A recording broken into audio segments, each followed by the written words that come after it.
The steady rhythm of machines had been Olivia Chen's only companion for 5 years, though she had not been aware of their presence. Her consciousness had floated in darkness, untethered from time, from pain, from the world of the living. But on an ordinary Tuesday morning in April, something changed.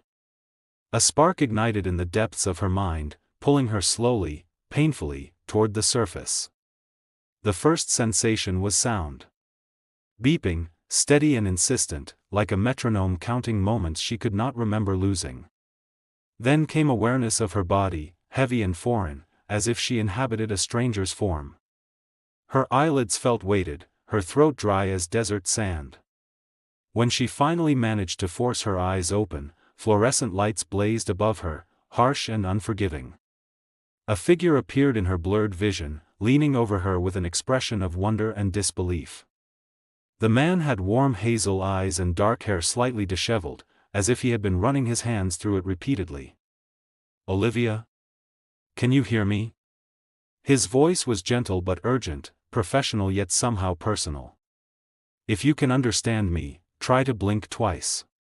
She blinked once, then again, the simple action requiring enormous effort. The man's face transformed with relief and joy, and he immediately pressed a call button while maintaining eye contact with her. "I'm Dr. Lucas Morgan," he said, his voice steadier now. "You're at Riverside General Hospital. You've been in a coma, Olivia. Do you remember anything about what happened?" A coma? The word echoed in her mind, incomprehensible. She tried to speak, but only a weak rasp emerged from her lips. Her throat burned with the effort. "Don't try to talk yet," Lucas said quickly, his hand hovering near hers as if he wanted to offer comfort but was not sure if touch would be appropriate. "Your body needs time to adjust. You've been asleep for a very long time." Within minutes, the room filled with nurses and specialists, checking monitors, adjusting tubes she had not realized were connected to her body. Through it all, Lucas remained at her bedside, explaining each procedure in calm, reassuring tones.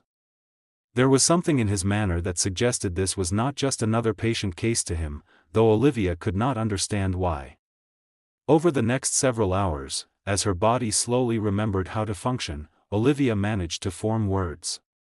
Her voice was hoarse and unfamiliar to her own ears.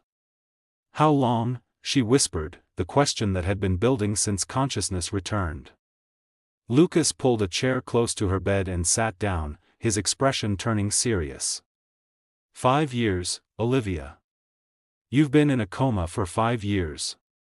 The word struck her like a physical blow. 5 years.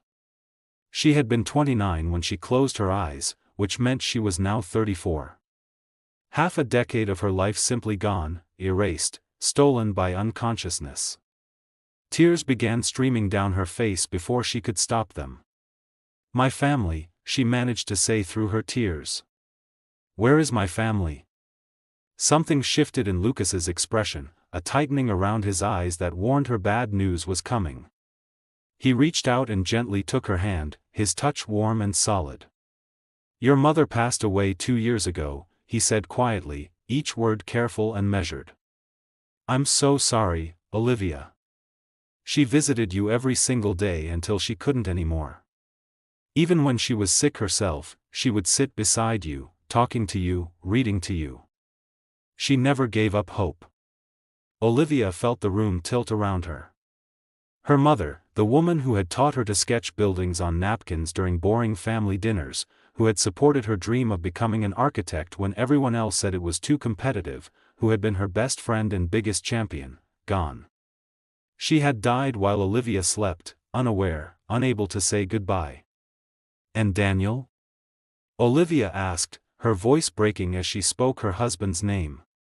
"Where is my husband?" The pause that followed was longer this time, heavier. Lucas looked down at their joined hands, then out the window at the city skyline, then finally back at her face. She could see him steeling himself for what he needed to say. "There's something you need to know," he began carefully. "About 18 months after your accident, Daniel married your sister, Vanessa. They have a son together. He just turned 3. The words did not make sense at first. Olivia's brain tried to process the information, but it felt like trying to solve a puzzle with pieces from different boxes. Daniel married Vanessa. Her husband. Her younger sister. The sister who had always been competitive, always jealous, always resentful of Olivia's success and happiness. "I don't understand," Olivia whispered, though even as she said it, she feared she understood perfectly. How could he? How could she? "I don't have all the answers," Lucas said, his voice filled with a sympathy that suggested he had thought about this conversation many times, prepared for it, dreaded it. "But I promise you, we'll help you through this. One step at a time." As nurses came to help Olivia with basic movements, teaching her body to remember how to sit up, how to drink water, how to exist in the world again, her mind kept circling back to the impossible reality. Daniel and Vanessa. Together. With a child. Living the life that should have been hers. Lucas stayed nearby throughout the afternoon, supervising her care but also offering something less clinical, a steady presence, someone who seemed to genuinely care about her well-being beyond medical necessity. "Why do I feel like you know me?" Olivia asked him during a quiet moment when the other medical staff had stepped out. Lucas smiled, a little sad, a little self-conscious. "I was the resident on duty the night they brought you in. You had severe head trauma, internal injuries, and the odds they gave you were not good. Most doctors would have recommended letting you go, but something told me you were still fighting. I've been overseeing your care ever since, talking to you, reading to you, hoping you would hear something that would bring you back." 5 years, Olivia said, awed. "You stayed with my case for 5 years? I couldn't give up on you when you hadn't given up on yourself." Lucas's eyes held hers with an intensity that made her breath catch. "And I'm glad I didn't. Welcome back, Olivia." That evening, as sunset painted the hospital room in shades of orange and gold, memories began surfacing. Fragments of the night of her accident pushed through the fog. She remembered driving home late from her architecture firm, remembered her phone buzzing with texts from Vanessa. Remembered the strange urgency in those messages, the vague accusations, the suggestion that Daniel was hiding something. She remembered her brakes failing, the sickening moment when she pressed the pedal and nothing happened. The terror of her car accelerating down the hill, unable to stop. The desperate attempt to steer away from oncoming traffic. Then the impact, the sound of metal crushing, glass shattering, and finally, darkness. But there was something else, something she could not quite reach. A memory of the days before the accident, noticing something wrong with her car, planning to take it to the mechanic but postponing it because of work deadlines. "Dr. Morgan," she called out, her voice stronger than it had been hours earlier. Lucas appeared in the doorway almost immediately, as if he had been waiting nearby. "Call me Lucas, please." "What do you need?" "I need to see the accident report," Olivia said, her eyes clear and focused for the first time since waking. "I need to know exactly what happened to my car that night." Lucas studied her face for a long moment, seeing the determination there, the sharp intelligence that had survived 5 years of darkness. "Are you sure you're ready for this?" Olivia met his gaze steadily. "I've been asleep for 5 years while someone stole my life. It's time I woke up completely." Something passed between them in that moment, an understanding, a partnership forming. Lucas nodded slowly. "I'll make some calls. Rest tonight, and tomorrow we'll start looking for answers together." As he left, Olivia lay in her hospital bed, staring at the ceiling, feeling fury and determination ignite in her chest. 5 years ago, she had been a successful architect with her own firm, a husband she loved, a future full of promise. Someone had taken all of that from her. And she was going to find out who, and why, and make them pay for every stolen moment. The machines continued their steady beeping, but now they sounded less like a funeral dirge and more like a battle drum. Olivia Chen had returned to the world of the living, and she was not the same woman who had left it. She was someone stronger, someone tempered by loss, someone with nothing left to lose and everything to fight for. And that made her dangerous. The rehabilitation facility was nothing like the hospital. Riverside Recovery Center occupied a converted mansion on the outskirts of the city, with large windows overlooking gardens that were just beginning to bloom with spring flowers. Olivia had been transferred there after 2 weeks in the hospital. Once her vital signs had stabilized and she could manage basic movements without assistance. Her room was pleasant enough, decorated in soft blues and creams, but it felt like a cage.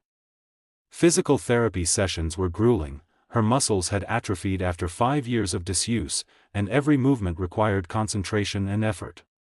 Walking felt like learning a new language, her body resisting commands that should have been automatic. Lucas visited every other day, officially to monitor her neurological recovery, but Olivia suspected he came more often than strictly necessary. He brought her books, listened to her frustrations, and treated her like a person rather than a medical curiosity. His presence had become something she looked forward to, a bright spot in the difficult work of rebuilding her life. "You're progressing faster than expected," he said during one visit, reviewing her therapy charts.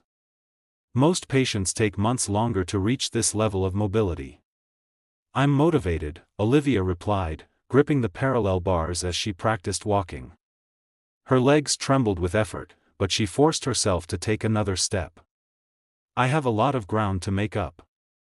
Lucas set down the charts and moved closer, ready to catch her if she fell but careful not to hover. "Olivia, you need to pace yourself. Your body has been through extraordinary trauma. Pushing too hard could cause setbacks." "I don't have time for setbacks." Another step, her knuckles white on the bars. "Every day I spend in here is another day Vanessa gets to live my life." Before Lucas could respond, there was a knock on the door. A woman in her early 30s entered, her black hair cut in a sharp bob, wearing a tailored suit that spoke of professional success. Her face lit up when she saw Olivia. "Maya," Olivia breathed, recognizing her best friend and former business partner immediately. Tears sprang to her eyes as Maya rushed forward, carefully embracing her. "I can't believe you're really awake," Maya said, her voice thick with emotion. "I've visited every week for 5 years, talking to you about everything, the business, my terrible dates, neighborhood gossip. I never gave up hope, but I never really believed. I'm here," Olivia assured her, squeezing Maya's hand. "I'm really here." They moved to the seating area in Olivia's room, and Lucas discreetly excused himself to give them privacy, though not before catching Olivia's eye with a look that said he would be nearby if she needed him. Once they were alone, Maya's expression turned serious. "Liv, there's so much you need to know.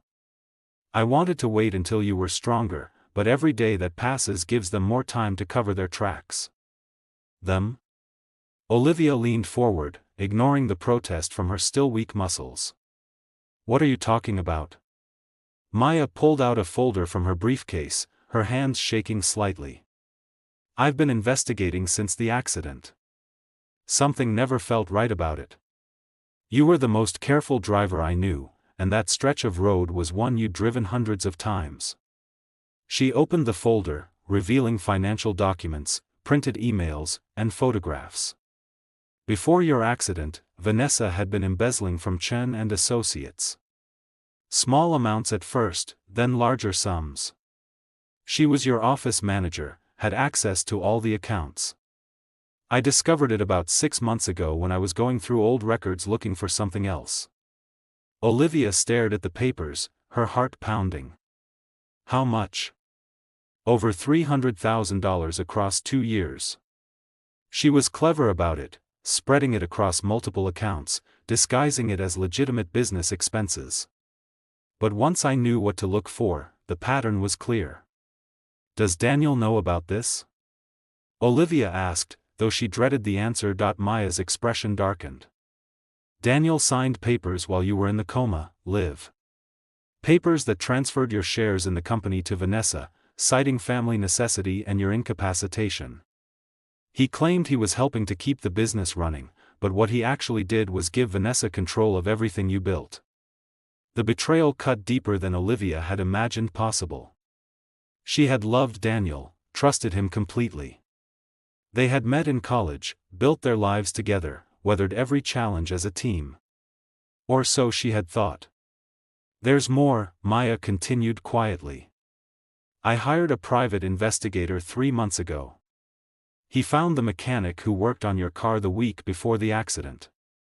The man was reluctant to talk at first, but eventually he admitted that someone paid him to tamper with your brake system.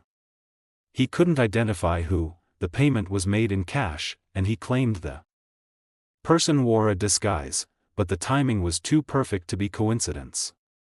Olivia felt cold spreading through her chest. Someone tried to kill me. I think so. And I think we both know who had the most to gain from your death. Maya's voice was gentle but firm. Vanessa was in debt from her embezzling scheme. She was having an affair with Daniel. I found emails between them that started 8 months before your accident. And she had always resented you, Liv. We both know that. Memories flooded back with sudden clarity. Family dinners where Vanessa would make cutting remarks disguised as jokes. The way she would flirt with Daniel, claiming it was sisterly teasing. The increasing frequency of her visits to the office, always finding excuses to be near Olivia's husband. How had Olivia been so blind? I remember something, Olivia said slowly, her voice distant as she reached for the memory. The night of the accident, Vanessa sent me texts. She said she had proof Daniel was cheating, that she had seen him with another woman at a hotel downtown. She sent me a photo. It was blurry, but it looked like him. I was so upset, driving too fast, not paying attention. And then the brakes failed. Maya's eyes widened. She set you up. Made sure you would be driving emotionally compromised, less likely to react properly when the brakes gave out. Liv, this wasn't just attempted murder. This was calculated, premeditated. Olivia stood up shakily, ignoring the protest from her therapist who had been observing from across the room. She walked to the window, looking out at the gardens where spring flowers bloomed in cheerful ignorance of human tragedy. I need to see the evidence, she said firmly. Everything you have. And I need to know where Daniel and Vanessa are living. They're in your house, Maya said quietly. The one you designed, the dream home you were building when the accident happened. Daniel finished the construction using your insurance money, and they moved in with their son. The house. Olivia had spent 2 years designing it, every detail carefully chosen, every space planned for the future she and Daniel would share. She had sketched it during their honeymoon, refined it during late-night conversations about the family they would raise, the life they would build. And now Vanessa was living there, sleeping in the bedroom Olivia had designed, raising her child in rooms meant for Olivia's children. I want to see it, Olivia said. I want to see what they've done with my life. Maya hesitated. Liv, you're not ready for that yet. You're still recovering. I'll never be ready. But I need to do it anyway. A knock on the door interrupted them. Lucas entered, his expression concerned. Olivia, your heart rate is elevated. I could see it from the monitoring station. What's wrong? Olivia turned to face him, and he saw something in her eyes that made him pause. Not fragility or grief, but steel. Determination that bordered on fierce. Lucas, I need your help, she said. I need you to help me get stronger, faster than the standard recovery timeline. And I need you to help me prove that my sister tried to kill me. Lucas glanced at Maya, then back at Olivia. What are you talking about? Maya handed him the folder. Read this. All of it. Then you'll understand why Olivia needs to recover as quickly as possible. Before they can cover up any more evidence. As Lucas read through the documents, his expression shifted from confusion to shock to anger. When he looked up, his hazel eyes were blazing with something Olivia had not seen before, not just compassion, but righteous fury on her behalf. This is attempted murder, he said quietly. You need to take this to the police immediately. We need more proof first, Olivia said. The mechanic is scared, might recant his testimony. The financial records show embezzlement but don't directly connect to the accident. We need something concrete, something that ties Vanessa to the brake tampering without doubt. Lucas was quiet for a long moment, then he made a decision that would change everything. I'll help you. Not just as your doctor, but as someone who believes you deserve justice. Tell me what you need. Olivia felt something warm bloom in her chest, gratitude mixed with something deeper she was not ready to name. This man, who owed her nothing, who had already given 5 years of his professional life to her care, was choosing to stand with her. I need to get strong enough to confront them, she said. I need to look Vanessa in the eye and make her confess. And I need evidence that will hold up in court. Then that's what we'll do, Lucas said firmly. He turned to Maya. Can you get me copies of everything you have? I want to study it, see if there are angles we're missing. Maya nodded, relief evident on her face. Thank you, Dr. Morgan. Liv needs allies right now. After Maya left, promising to return the next day with more information, Lucas and Olivia were alone.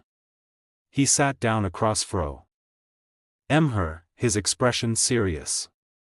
I need you to understand something, he said. What you're planning is going to be difficult, physically and emotionally. The recovery process is already challenging, but if you're pushing yourself harder while also dealing with this investigation, the stress could impact your healing. I understand the risks, Olivia said quietly. But I can't just lie here and let them get away with destroying my life. 5 years, Lucas. They took 5 years from me. My mother died while I was unconscious, and I never got to say goodbye. My husband married my sister and had a child with her. My business, my home, my future, all of it stolen. I can't let that stand. Lucas reached out and took her hand, the gesture becoming increasingly natural between them. I'm not trying to stop you. I'm trying to prepare you. And I'm telling you that whatever happens, you won't face it alone. I've invested 5 years in keeping you alive, Olivia Chen. I'm not going to let anyone hurt you again. The intensity in his voice, the warmth of his hand, the way he looked at her, it made Olivia's breath catch. She had been so focused on what she had lost that she had not considered what she might be gaining.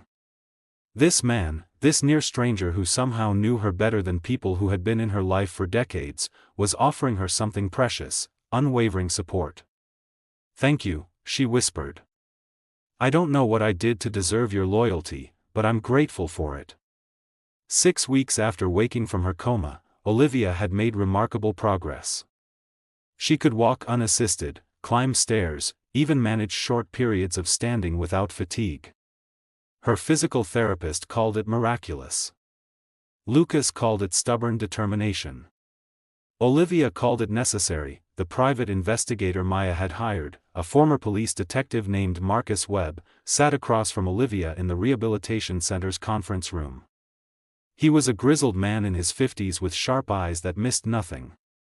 I've been digging into your sister's activities before and after your accident, Marcus said, spreading photographs and documents across the table. What I found goes deeper than simple embezzlement and attempted murder. Olivia leaned forward, Lucas standing protectively behind her chair. Show me everything. Marcus pulled out a series of printed text messages. These are from Vanessa's phone records. I have a contact at the phone company who owes me favors. Look at the dates. These messages between Vanessa and Daniel started 10 months before your accident. They were having an affair, no question about it. Olivia read through the messages, each one a small knife wound. Daniel expressing his frustration with Olivia's work hours. Vanessa sympathizing, offering comfort. The conversations gradually becoming more intimate, more inappropriate. Then explicit plans to meet, coded language that was not coded enough. But here's where it gets interesting, Marcus continued, pulling out another set of documents. 3 weeks before your accident, Vanessa made a cash withdrawal of $25,000. That's more than the mechanic said he was paid, but it's close enough to be suspicious. Then, 2 days before the accident, she visited a burner phone store and purchased 3 disposable phones with cash. Why would she need burner phones? Lucas asked. To communicate with whoever she hired to tamper with the brakes without leaving a digital trail, Marcus explained. Smart, actually. Almost worked. But she made one mistake: she threw the phones away in a dumpster behind her apartment building. The building has security cameras. I found footage of her disposing of them. He pulled out a still image from security footage showing Vanessa clearly visible, dropping something into a dumpster. I retrieved the phones before they were taken to the landfill, Marcus continued with a slight smile. Paid off the building maintenance guy. The phones had been wiped, but a good data recovery specialist can work miracles. We found deleted text messages between Vanessa and an unknown number. The messages were careful, coded, but the pattern is clear. She was hiring someone to fix a problem. The last message was sent the day before your accident. Olivia felt her hands trembling. Can we trace the other number? Already did. Belongs to a man named Derek Nash, career criminal with a history of insurance fraud, vehicle tampering, and extortion. He's currently serving time on an unrelated charge, but he's willing to talk in exchange for a reduced sentence. I've been coordinating with the district attorney's office. What does he say happened? Olivia asked, her voice tight. Marcus pulled out a transcript. According to Nash, Vanessa approached him through a mutual acquaintance. Offered him $30,000 to make your car malfunction in a way that would look like an accident. He enlisted the mechanic to do the actual work, the guy we already know about, and kept the difference for himself. He claims he didn't know you would be seriously injured, thought it would just be a minor accident that would scare you or put you in the hospital temporarily. But it nearly killed me, Olivia said flatly. Yes. Nash says Vanessa was supposed to pay him the full amount after the job was done, but she only paid him $20,000. Said she'd pay the rest when she verified the results. Then you ended up in a coma, and she ghosted him. That's why he's willing to testify, she still owes him money. Lucas's hand came to rest on Olivia's shoulder, offering silent support. What about the fake photo Vanessa sent Olivia the night of the accident? The one supposedly showing Daniel with another woman? Marcus nodded approvingly. Good catch. I looked into that too. The photo was digitally manipulated, a decent job, but not professional grade. I traced the editing software to a laptop purchased by Vanessa 3 months before the accident. The original photo shows Daniel at a business dinner with colleagues, completely innocent. Vanessa photoshopped out everyone except Daniel and edited in a woman from a stock photo website. Olivia felt nauseous. The level of premeditation, the careful planning, the absolute coldness required to execute such a scheme, this was her sister. Someone she had grown up with, shared holidays with, loved despite their differences.